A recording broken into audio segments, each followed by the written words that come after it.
Sure अभी बिस्तर पर बैठा हुआ था और एकदम मजे के साथ उस क्लास को देख रहा था जिसके लिए उसने इतने समय से इंतजार किया था।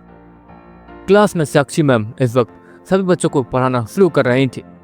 चलो बच्चों, नीरो कोड के बारे में पढ़ाने से पहले मैं आप सभी से कुछ पूछना चाहती हूँ। आप सभी भविष्य में 20 टेमर बनना चाहते हैं, तो आपको ये तो पता होना चाहिए कि 20 टेमर के लिए नीरो कोड कितना ज़्यादा जरूरी होता है। तो मैं ये पूछना चाहती हूँ कि नीरो कोड के बारे में अच्छे से जानने से पहले आपने नीरो कोड पे क्या क्या और किस टाइप की चीज़ें रिसर्च की हैं और आपको क्या क्या नीरो कोड के बारे में पता है। चलो एक काम करते हैं, तुम खड़े हो जाओ, बताओ नीरो कोड क्या है और क्यों है। साक्षी मैम एक लड़के को खड़ा करती है और उससे पूछती है, टीचर नीरो कोड उसके अंदर हम लोग अपने बीस्टों को टीम करके रख सकते हैं। अगर हम लोग किसी बीस्ट को हरा देते हैं तो हम लोग शायद उसे अपने नीरो कोर में रख सकते हैं। अगर हम लोग उसे हरा देंगे तो हो सकता है कि उसका दिल पिघल जाए और वो हमारे नीरो कोर में आ जाए, जिससे हम लोग नीरो कोर में उसे रखने के बाद उसके साथ मतलब उसे अपने साथ लेके घूम सकते हैं। वो लड़का जैसे तैसे जितना भी उसे पता था वो सारी चीज़ें साक्षी मैम को बता देता। ठीक है, तुम बैठो। साक्षी मैम उस लड़के को बैठने के लिए कहती है और फिर श्रेया की तरफ देखती है। श्रेया चलो खड़ी हो जाओ, अब तुम्हारी बारी है। नीरो कोड क्या है, क्यों है और कैसे ही है, मतलब ये सारी चीज़ें अब तुम्हें बतानी है। चलो बताओ तुम्हें कितना पता है नीरो कोड के बारे में। साक्षी मैम श्रेया को देखते हुए कहती है, जिसके बाद सभी लोग श्रेया को देख के लगते हैं। अब को उन्हें एक बहाना मिल गया था ताकि वो लोग श्रेया को अच्छे से और गौर से देख सके।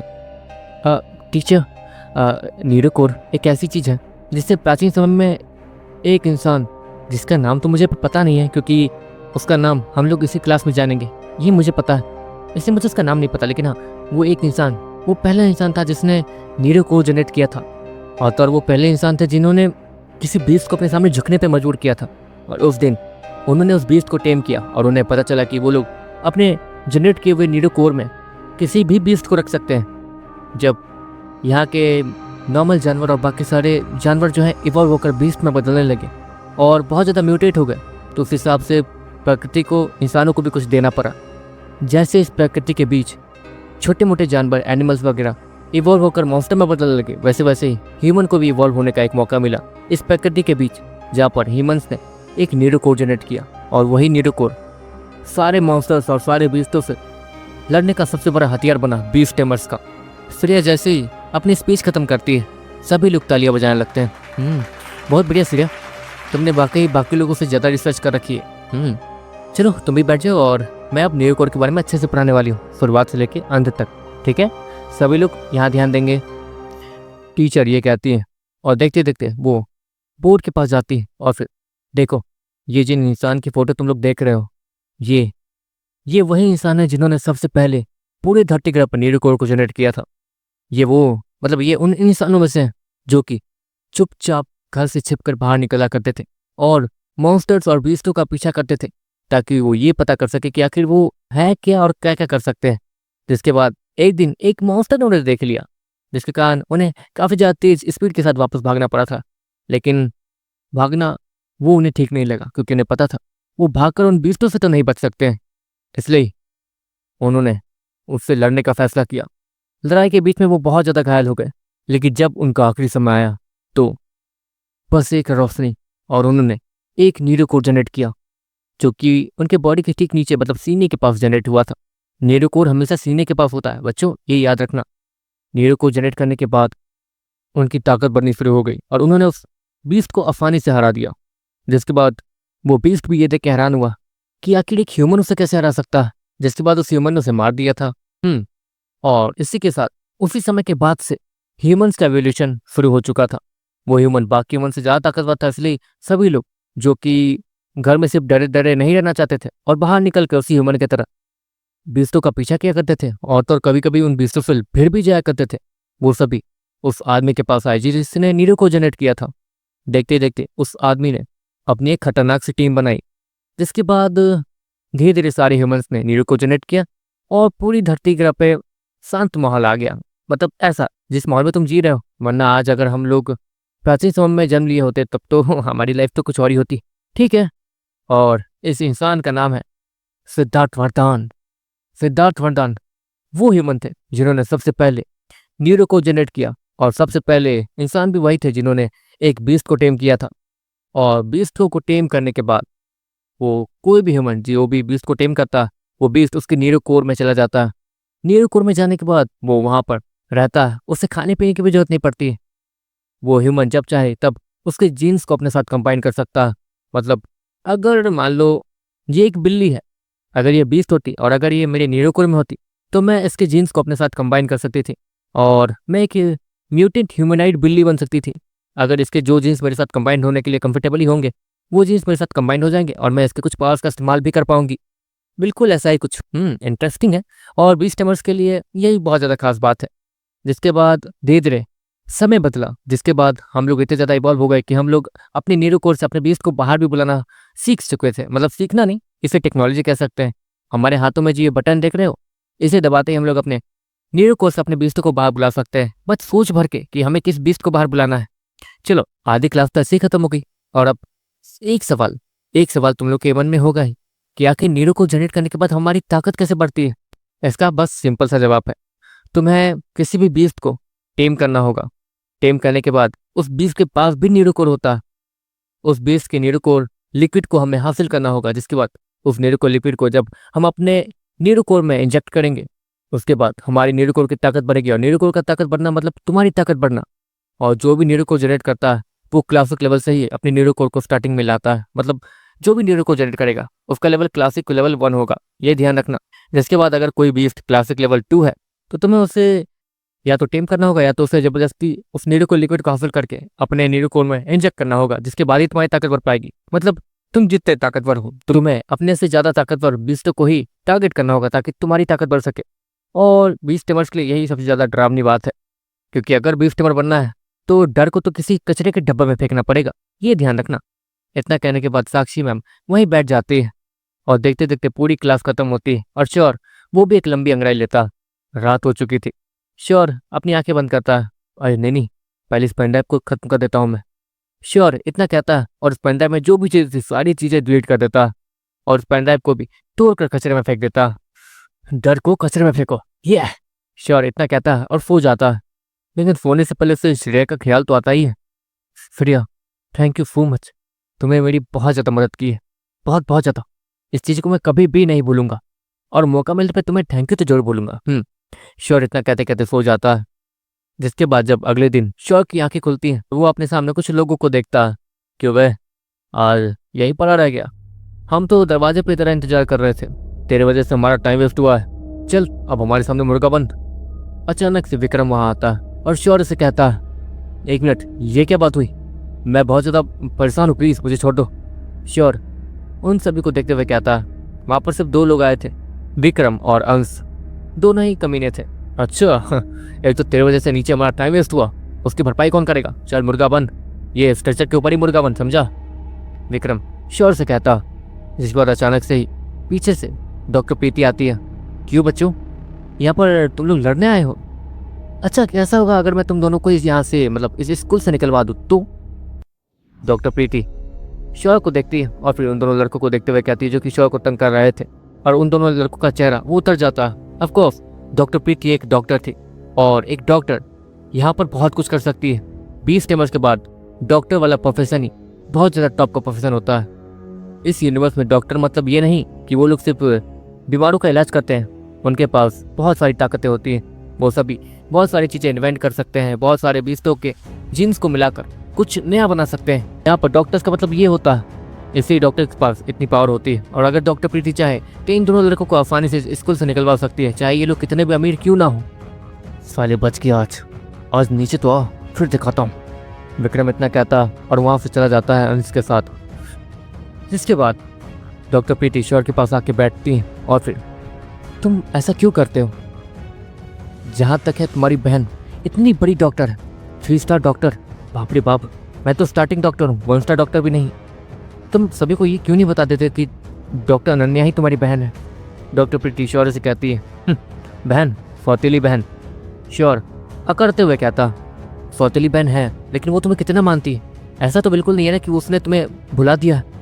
वो इतनी ज़्यादा आगे जाने के बावजूद तुम्हें याद करती है, मुझसे तुम्हारे बारे में काफ़ी सारी चीज़ें पूछती है, और उससे भी तुम्हारे लिए बहुत ज़्यादा बुरा लगता है।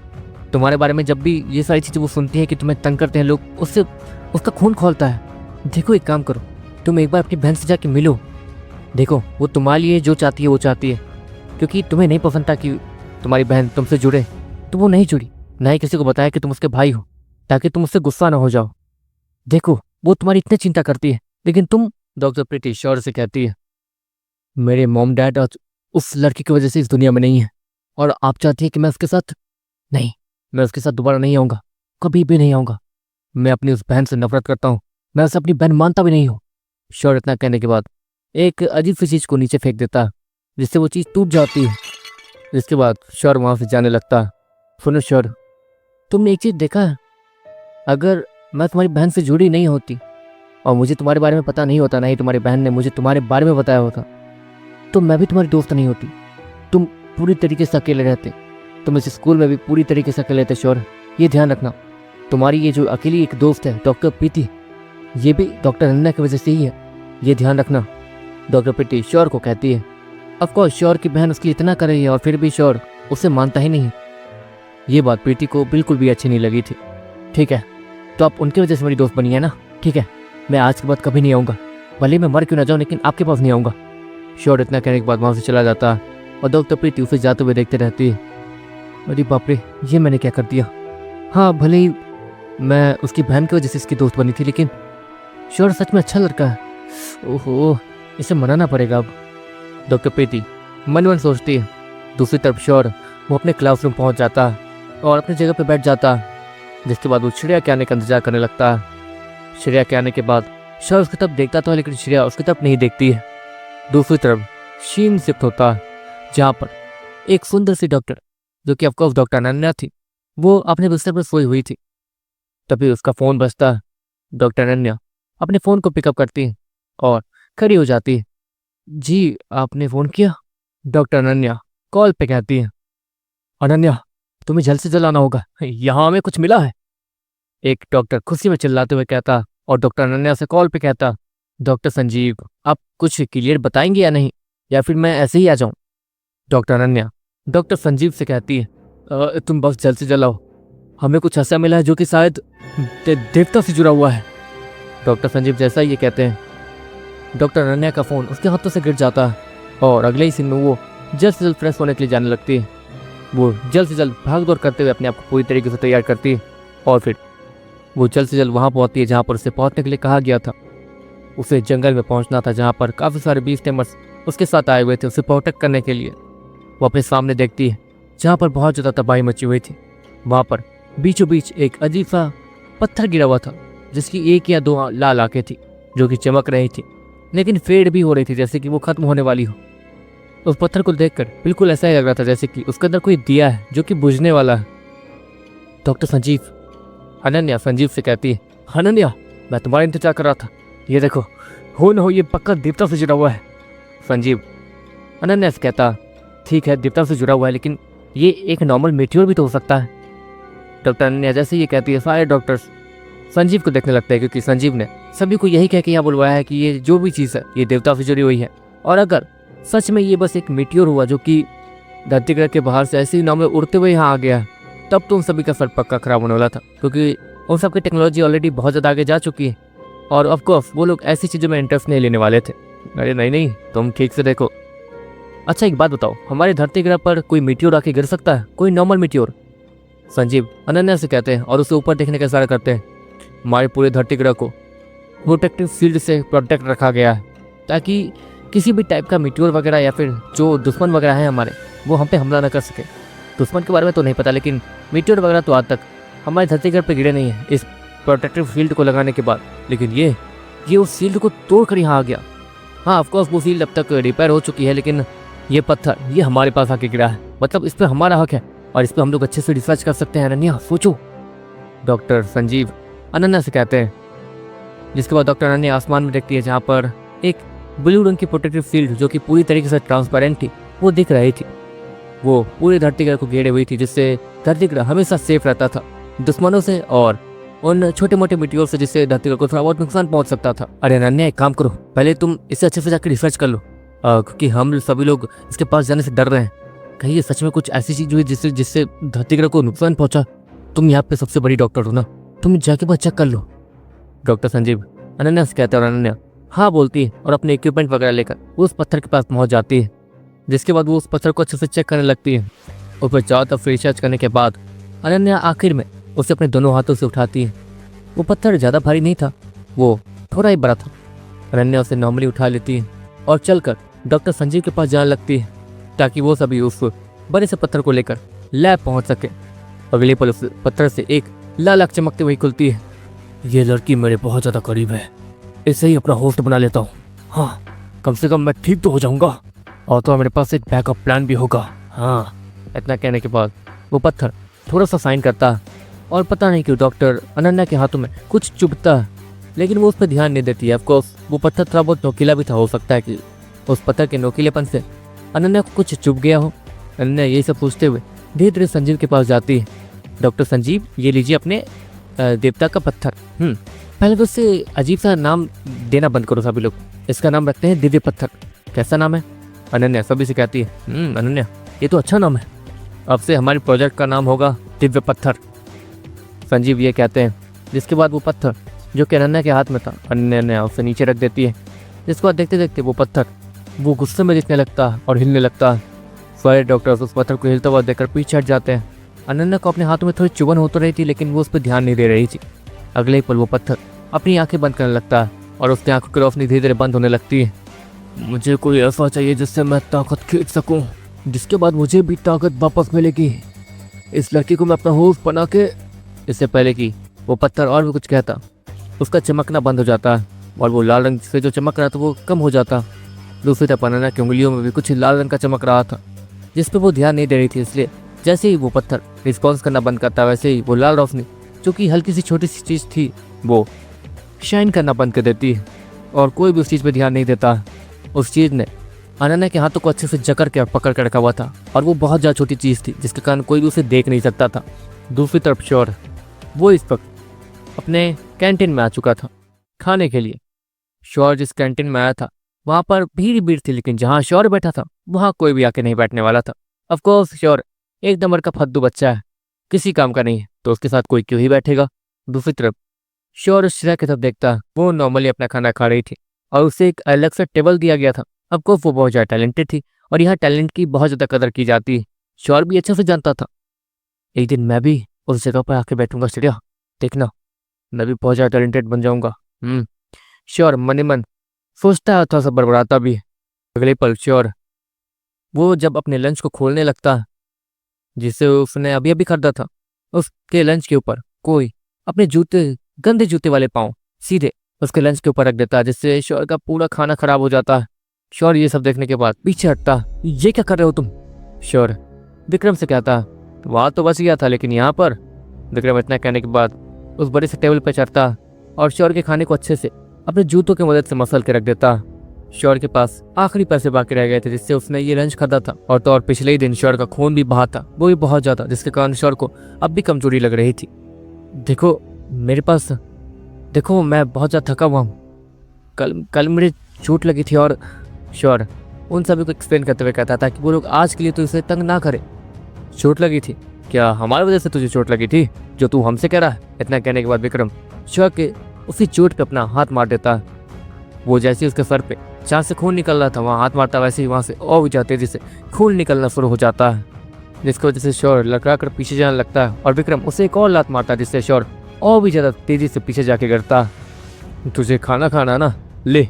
इतना कहने के बाद विक्रम अपने गंदे जूते शौर्य के सीने पर रख देता और उसे खाने के लिए कहने लगता, खाना, इतने अच्छे जूते तो हैं, तुम्हें पता भी है कितने महंगे हैं। अगर तू इस जूते के लिस्ट मतलब रस्सियाँ भी बेच जाएगा ना, तो भी तू आसानी से पूरी ज़िंदगी पर बैठ के खा सकता है। सोच ले, अगर तुझे चाहिए तो तू ले सकता है, मैं कुछ कहूँगा नहीं।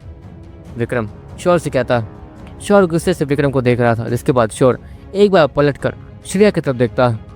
श्रेया इस्माइल के साथ अपना खाना खा रही थी, वो किसी चीज़ पर ध्यान नहीं दे रही थी, उसे सिर्फ खुद से मतलब था। शौर्य ये सब देखने के बाद थोड़ा दुखी हो जाता है। ऑफकोर्स श्रेया ने उसकी उस समय मदद की थी और अभी श्रेया उससे कोई मतलब रखना ही नहीं चाहती थी। जिसके बाद विक्रम अपने जूतों को, अपने गंदे जूतों को जिसमें बहुत ज़्यादा कीचड़ वगैरह लगे थे, उससे शौर्य के चेहरे पे मारता है और शौर्य के चेहरे पे भी बहुत गंदे गंदे कीचड़ वगैरह लग जाते हैं। जिसके बाद विक्रम और अंश वहाँ से पलट कर जाने लगते हैं। शौर्य भी अपनी जगह पर जब से तैसे खड़ा होता और शौर्य के उस गंदे टिफिन मतलब जिस पे विक्रम ने अपने गंदे जूते रख दिए थे, शौर्य उस टिफिन को पूरी तरीके से उठाकर सीधे विक्रम के सर पे दे मारता, जिससे विक्रम अब एक अजीब से लंच और अजीबोगरीब कीचड़ जो कि उसके जूते में ही लगे थे उससे पूरी तरीके से लथपथ हो जाता। उसकी पूरी बॉडी के ऊपर वही अजीब से कीचड़ और लंच के अजीबोगरीब लिक्विड वगैरह तैर रहे थे। तुम्हारी तो, इतना कहने के बाद विक्रम तेजी से पीछे जाता और शोर को जोरों शोरों से मारना शुरू कर देता है। और तो और वो शोर के सर पे बार बार हमला कर रहा था ताकि वहां से बहुत ज्यादा खून निकल सके।